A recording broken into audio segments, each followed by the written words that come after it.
welcome to Whispers of Ink.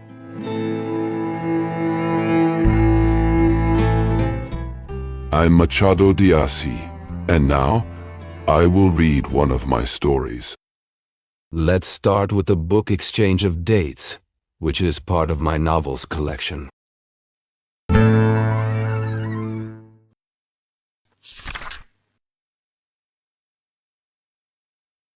Chapter 1. Uncle Joao stood by the door, arms crossed, his face tight with frustration. Cut the nonsense, Eusebio. Let's go. This isn't right, he said, his voice low but firm.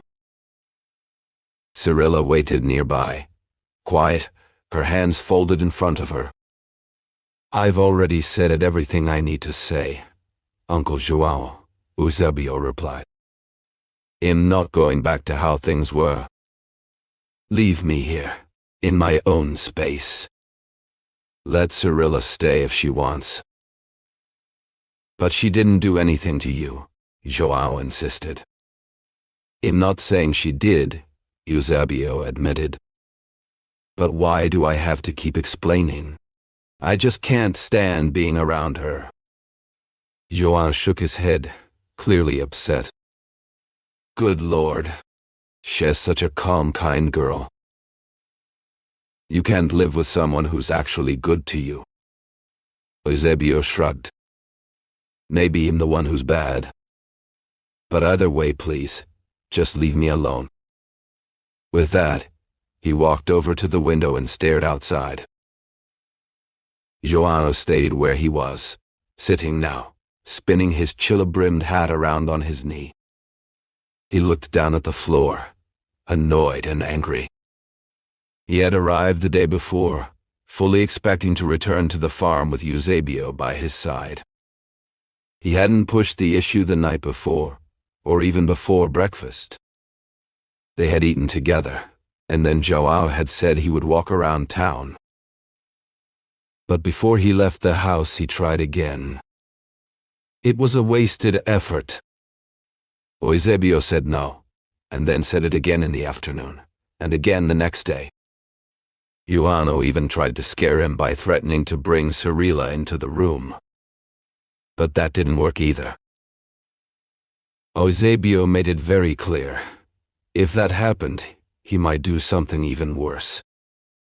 He didn't say what, and honestly, it was hard to imagine anything worse than leaving his wife behind unless it was suicide or murder. But as it turned out, neither of those was even close to what Eusebio had in mind. Still, Joao feared the worst because of the way Eusebio spoke. In the end, he gave up and decided to go back to the farm without him. That night, they talked quietly about the farm and other matters from Pirai. They also spoke of the war, and especially the battle at Kuruzu, where Eusebio had fought and come out unharmedly to fall ill a few days later. The next morning they said goodbye. Eusebio sent many kind messages for his wife, and even gave Joao some small gifts he had brought from Buenos Aires, just for her. And from that moment on, no one mentioned Eusebio returning home ever again. Now then, until when exactly? I don't know. I plan to leave in about a month, or maybe 3 weeks. And after that, I can't say I'll only come back when the war is over.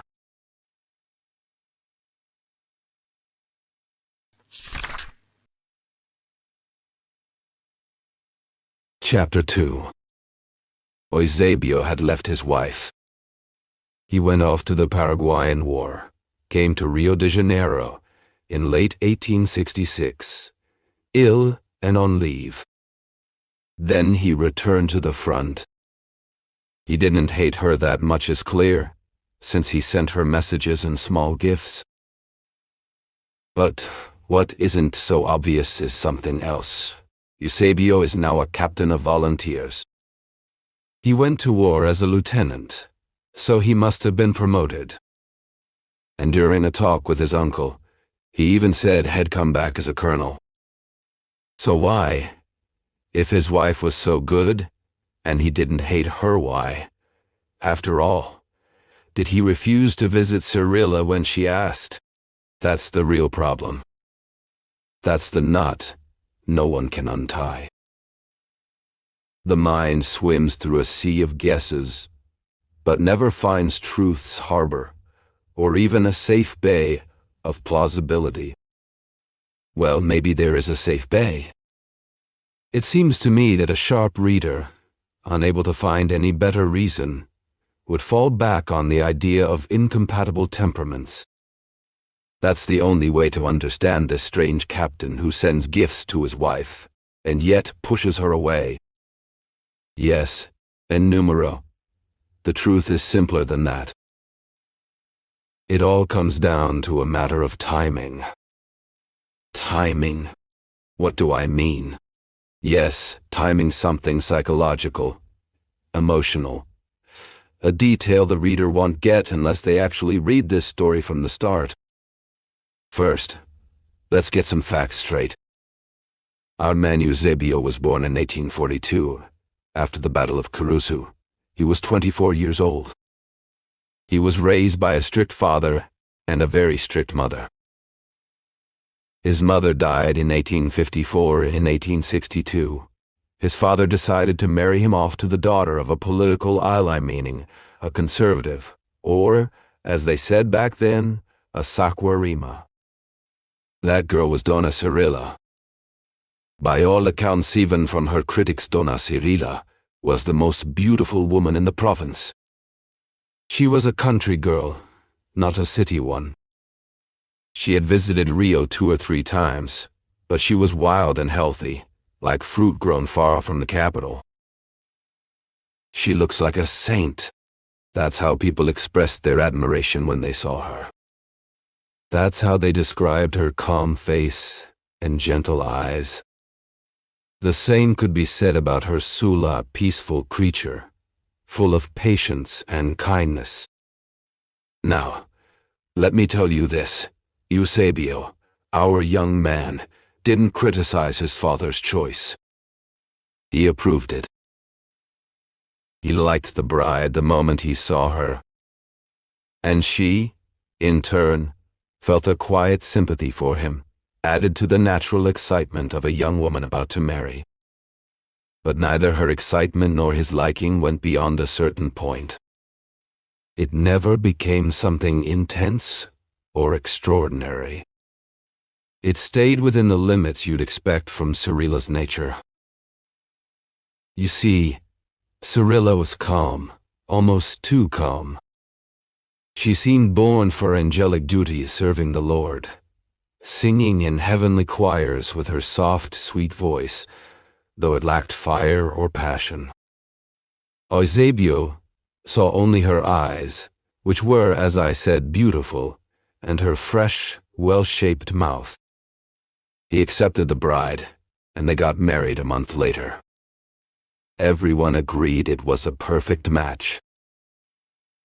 The ladies thought to themselves, "What a handsome young man." And the young men said, "What a lovely girl." All were sure the marriage couldn't have been better chosen, and would surely be very happy. But not long after the wedding, Eusebio's father passed away. Eusebio invited his uncle to manage the farm and stayed with his wife. "Two lovebirds," said Uncle João to his friends. But he was wrong. It was a dove and a hawk. Within 4 months, these two very different souls were already drifting apart. Eusebio had strong passions, even stronger because his upbringing had tried to suppress them. To him, love should be volcanic emerging of two fiery souls. In short, it should be a rushing river, a great image that lets me contrast it with a quiet lake. And that lake was Cyrilla. Cyrilla was simply not capable of deep feelings, neither good nor bad. She had little sensitivity. Her affection was mild at best, almost non-existent. She obeyed more than she felt, and followed the rules more than she followed her heart. Eusebio didn't argue, but he didn't demand anything either. He probably wouldn't feel jealous. He told himself that his wife was like a corpse, and remembering the story of Yuriko, he changed one line. "No one can live tied to a dead body," he said. 3 months later, he left his wife and the farm behind, after signing all the necessary documents. He told people he was going because of the Paraguayan War. And in fact, he offered his help to the government. But sometimes, one reason hides another, growing beside it or even inside it. The truth was, when Eusebio decided to leave, the people of Pirai were all excited about a traveling horse show. In that group, a certain lady, strong and full of life, with dark burning eyes, amazed everyone with her trapeze axe and bareback riding. Her name was Rosita, and she came from Uruguay. Eusebio made a promise with this woman from the neighboring country, a promise of eternal alliance, which lasted exactly 2 months. It was only after this love ended that Eusebio, having tasted the strong wine of passion, decided he could no longer drink plain water at home. He didn't want to cause a scandal, so he used the war as an excuse. Cirilla heard the news sadly, but quietly. She was sewing when he told her. She stopped, looked at him, maybe with eyes a little wet, but she didn't cry or even sigh. She stood up and went to prepare his things. I think it's time to end this chapter.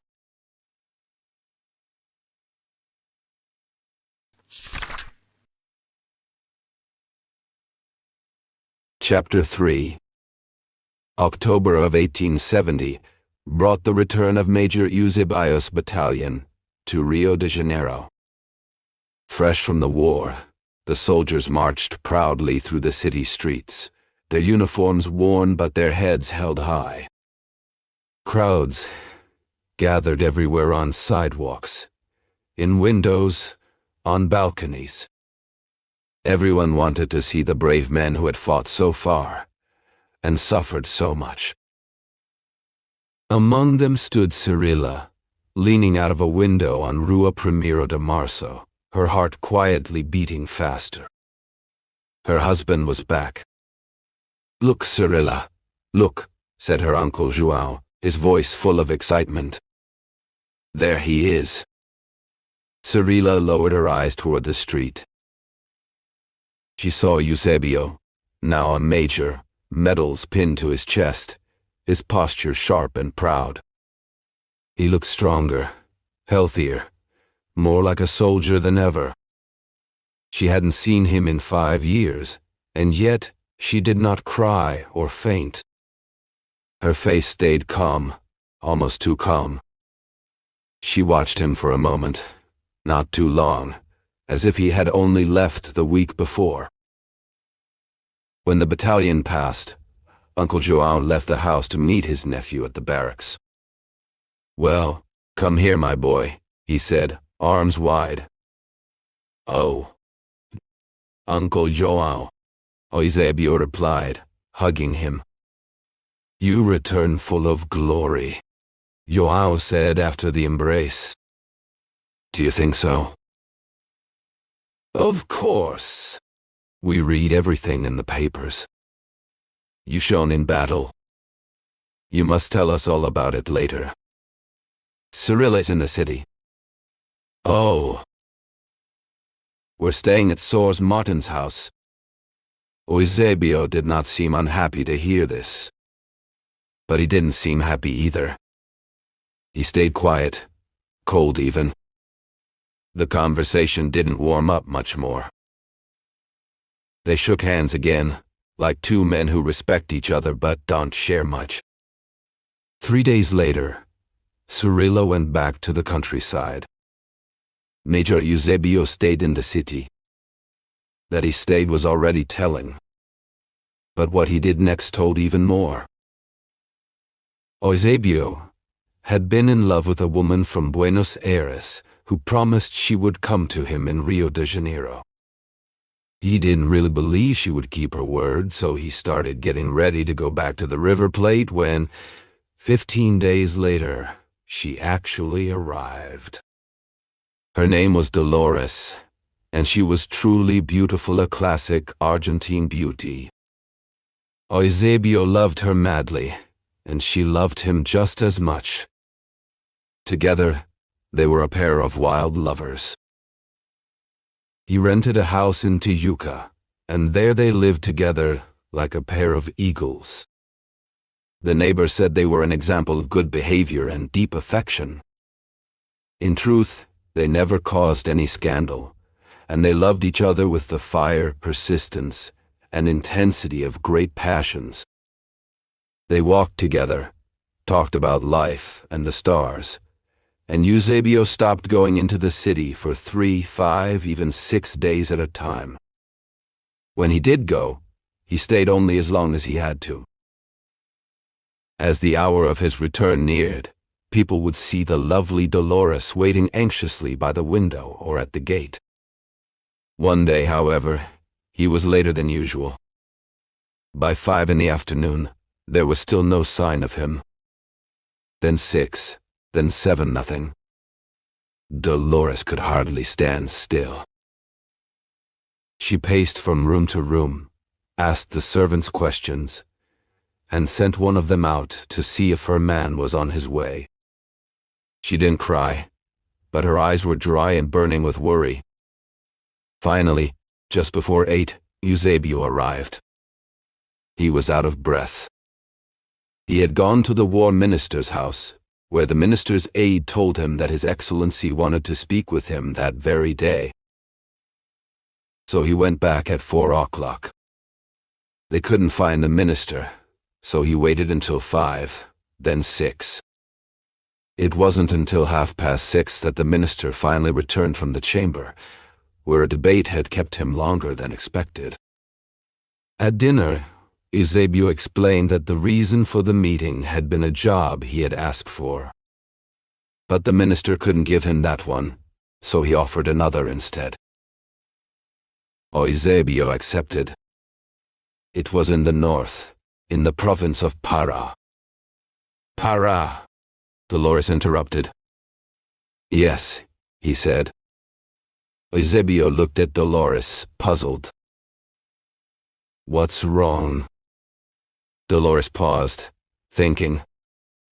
Then she answered that he was right to accept the job, but she wouldn't go with him. She feared the heat of the province. She had already lost a friend there. Most likely, she would return to Buenos Aires.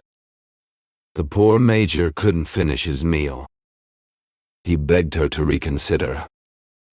He told her the climate was fine, and reminded her that friends could die anywhere. But the Argentine woman shook her head. Honestly, she didn't want to go. The next day, Eusebio went down again to ask the minister for permission to decline the post. He said he was sorry, but something sudden had come up, some kind of problem. He returned to Tijuca, excused from the job but feeling sad. Yet, the moment he saw Dolores' eyes, his sadness vanished in less than a minute. Well, he said happily, Para is gone. Is that so? Dolores thanked him with a gentle touch. They hugged each other with love, just like on the first day. Eusebio felt happy that he had given in. He didn't realize that if he had pushed a little harder, Dolores would have gone on the trip too. She had only used the power she had to stay in the capital. But just as Eusebio gave up his job for her, Dolores would have given up her peace for him. What both of them truly wanted was never to be apart. 2 months later, jealousy arrived. Eusebio became suspicious of Dolores, and Dolores became suspicious of Eusebio. Their arguments hit like a storm from the south. They said cruel things to each other, some of them shameful. Dolores attacked him, and he attacked her. They hit each other, and then made love. People in the neighborhood even said they loved each other more after a fight. "It's just how they are," whispered an English merchant. That's how half of the year 1871 passed. At the start of August, Eusebio received a letter from his uncle João. His aunt was sick in bed and wanted to speak with him. Eusebio showed the letter to Dolores. There was no choice, had to go. He promised to come back soon. Dolores seemed to agree at first, maybe she truly did. But 2 hours later, she went back to him and said something different. "You're overreacting," she told him. "This isn't serious. If it were, your uncle would have said so in his letter. Most likely, it's just about the farm." Eusebio hadn't thought of that. He paused, then nodded. It made sense. Maybe his uncle was exaggerating. Maybe he just wanted him to come back for business reasons. Unless, Dolores added, this is all made up. Just to get you away from me. That thought had not crossed his mind. He smiled at her, touched her hand, and agreed. Maybe it was a lie. Maybe his uncle wanted him to leave São Paulo and return to the countryside. So he sat down and wrote a letter. He wrote that he couldn't come right away because of urgent matters, but that he wanted to know everything about Cyrilla's illness, yes, but also about the farm. The letter was polite, concerned, and completely fake. He even sent some gifts for his wife. No reply came. Uncle João was furious. He didn't answer. Cyrilla was indeed sick, but it wasn't anything serious, and she got better quickly. She never saw the letter. She didn't know what Eusebio had written. When she recovered, her uncle told her everything. He handed her the gifts Eusebio had sent. "Don't count on him anymore," he said. "As a coward. A selfish man." "Oh, Uncle João," Cyrilla said, upset. "You're still defending him?" "No," she said. Just not like you." "You're a fool," he shouted. She didn't argue. She didn't say yes or numero. She looked away, then walked toward the kitchen to give some orders.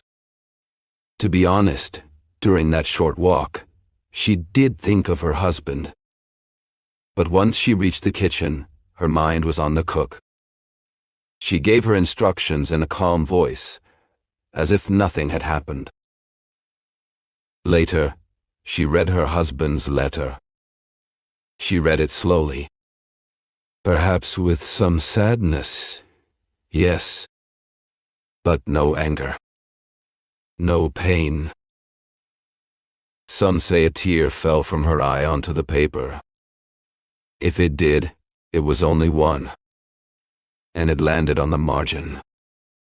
Eusebio always wrote with wide margins, so the tear didn't ruin a single word.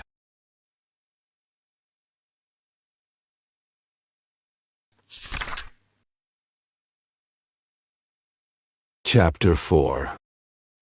Eusebio's story with Dolores came to an end. What doesn't end in this world? Dolores left a few months after Eusebio wrote that letter to his wife. She didn't die, she ran away to Buenos Aires with a fellow countryman. Eusebio suffered deeply. He even thought about killing both of them, or at least taking his lover back from the other man. But something unexpected stopped that from happening. One day, Eusebio was walking home from the shipping company's office, where he had gone to book a trip. On his way, near the Rua do Rosario, and close to Bico das Cancelas, there was an accident.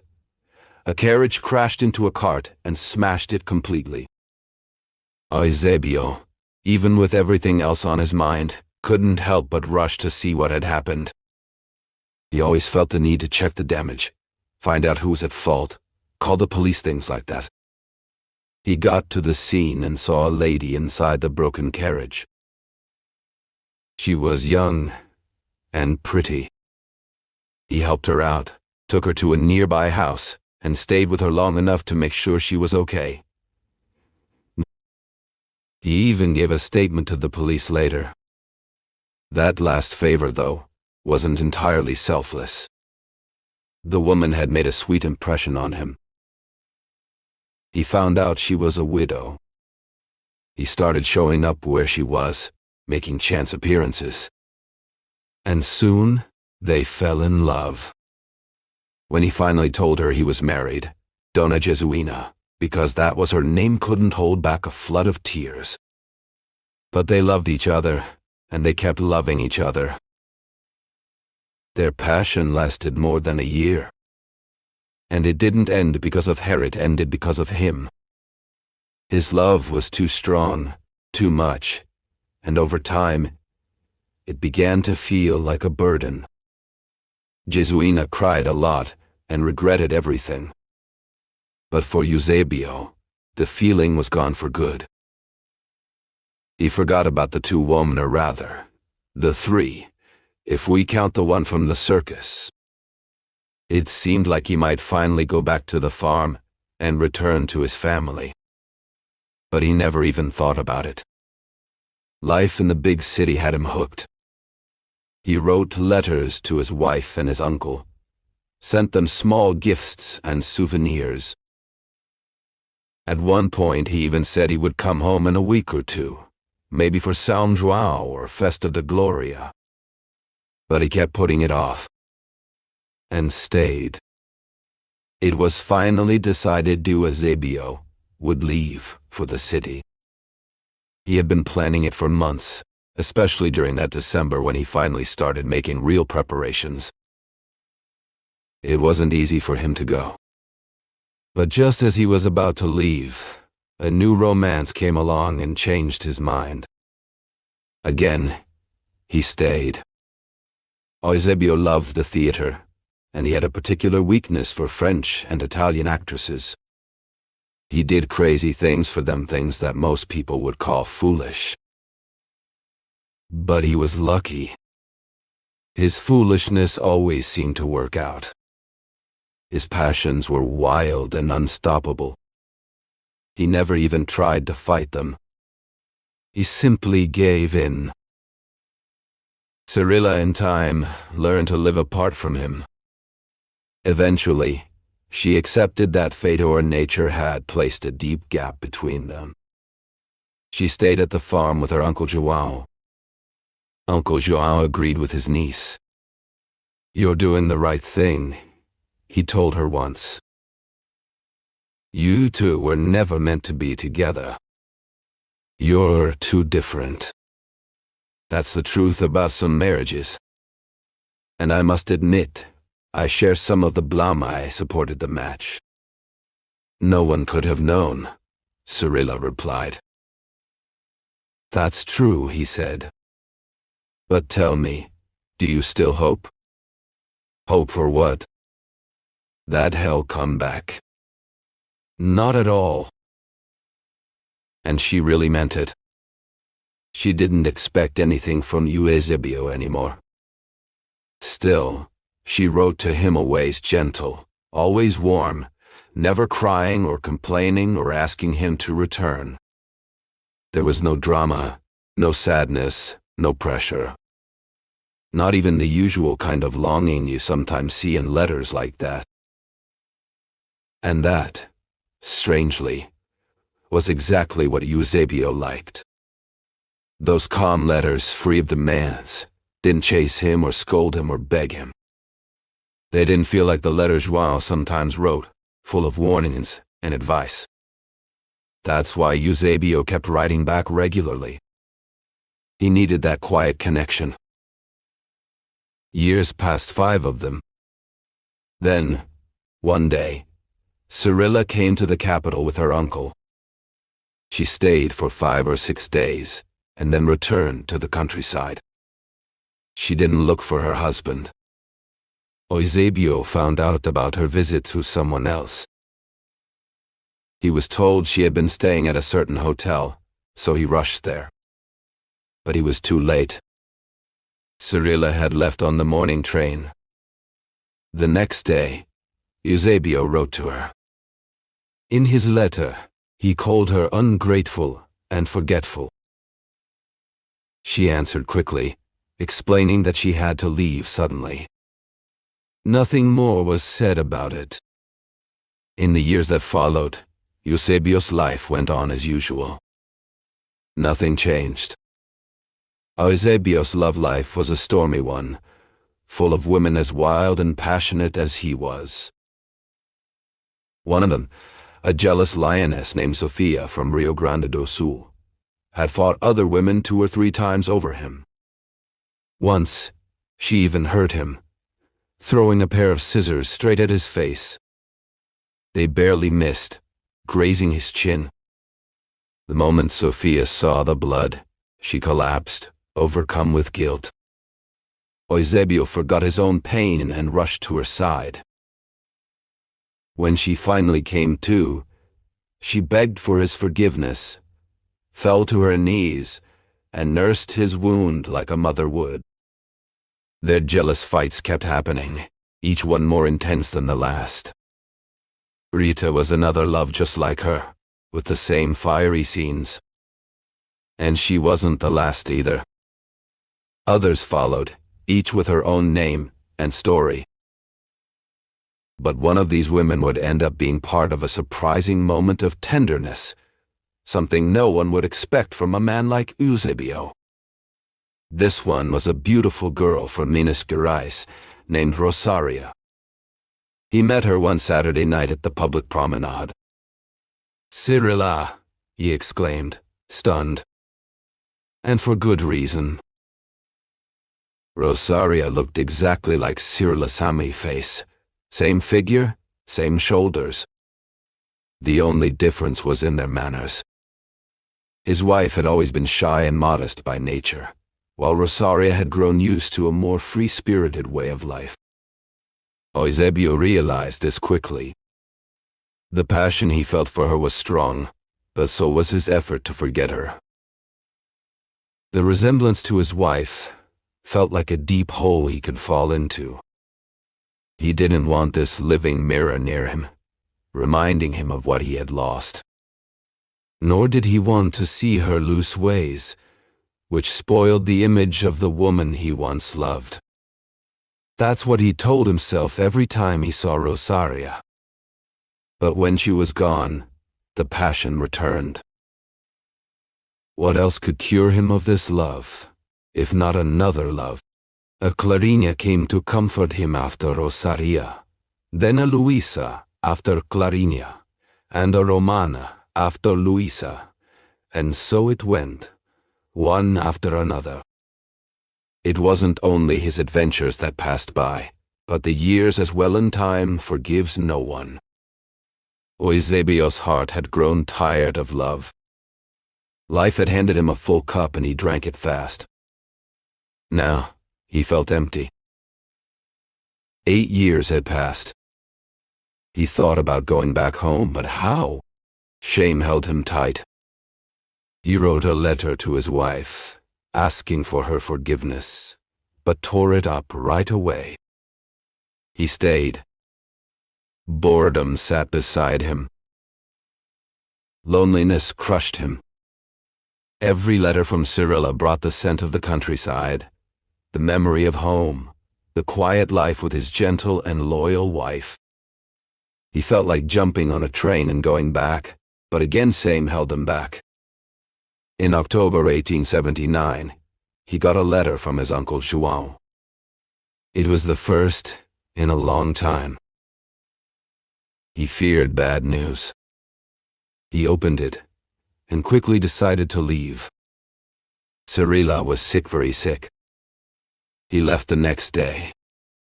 When he saw the farm from far away, the house, the small chapel, he trembled. He felt something better, something calmer, as if the years he had lost were not all gone for nothing. He entered the house unsteady. Cyrilla was sleeping when he arrived.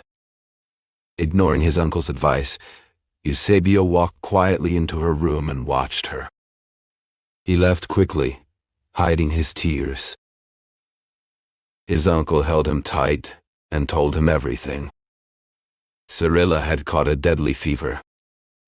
The doctor said she might not survive. Luckily, the fever had gone down that morning.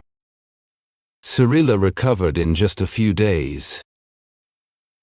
At first, Eusebio agreed not to see her, so he wouldn't upset her. But we know Cyrilla didn't get upset easily. When she saw him, she gave him her hand, as if he had only left a week before.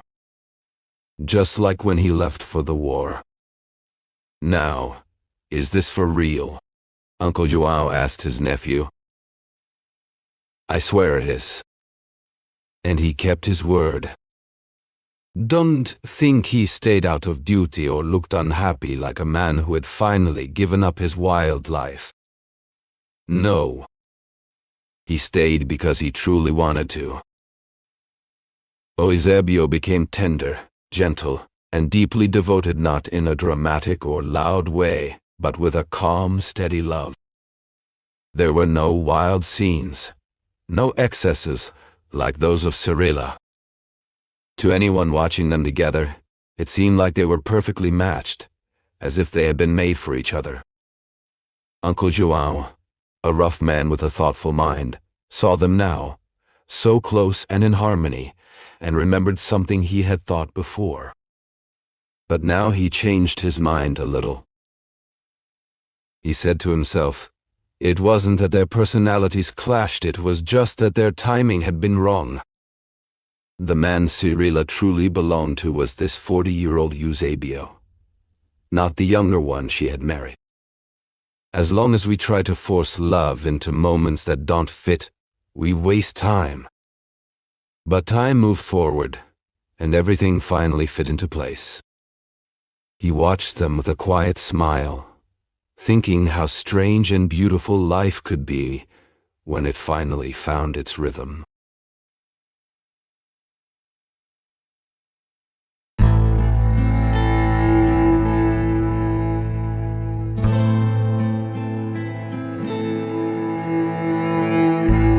Thank you for listening so far. If you enjoyed this video, don't forget to like our channel and click the bell to be notified whenever a new book is read. Have you heard of Machado de Assis?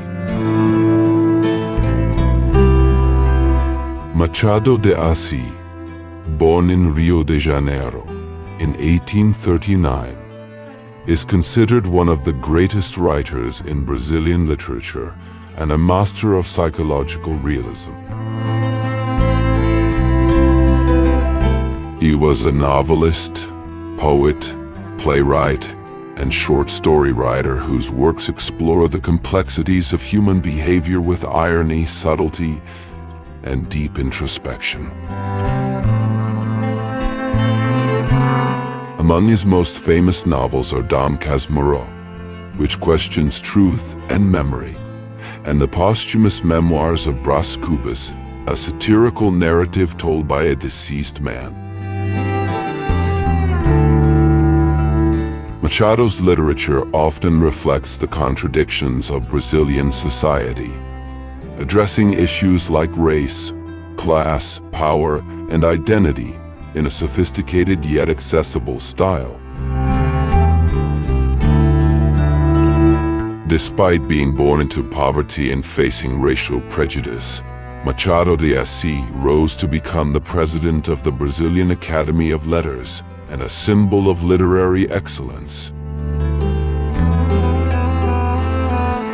His sharp wit and profound observations about society and the human soul make his works timeless and universally relevant. Today, he is recognized not only as a Brazilian icon, but also as a world-class author whose legacy continues to influence generations of writers and thinkers. Machado de Assis shows us that literature can be both elegant and critical, intimate and universal, humorous and profound. His stories remain as powerful and thought-provoking today as they were more than a century ago. Machado is a treasure of world literature, and through his voice, we discover the infinite layers of the human experience.